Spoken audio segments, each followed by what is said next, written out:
Hello, my name is Advik, and today we're going to be talking about what is combinatorics. Combinatorics, also commonly known as counting and probability, is a math topic.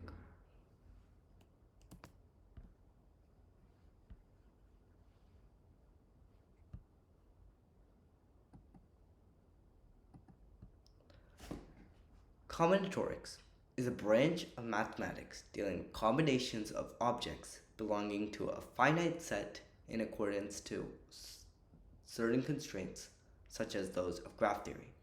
At least that's what Google gives us. I personally think that makes no sense, so here's how I would summarize that.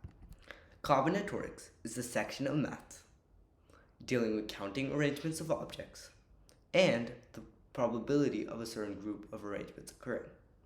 You might notice that the Google definition does not include probability as a section of math or as a section of combinatorics, but most of the time it's grouped together because of how similar they are.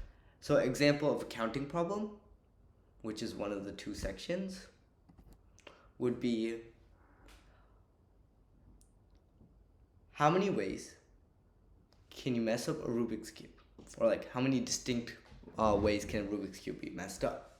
An example of a probability question is, what is the probability that when you mess up a Rubik's Cube, the white face is completely solved? And that's kind of the difference between counting and probability, and both of those are mainly considered to be part of combinatorics, which is the branch of mathematics dealing with counting arrangements of objects. And that is basically that basically summarizes what is combinatorics or what is counting and probability. Bye.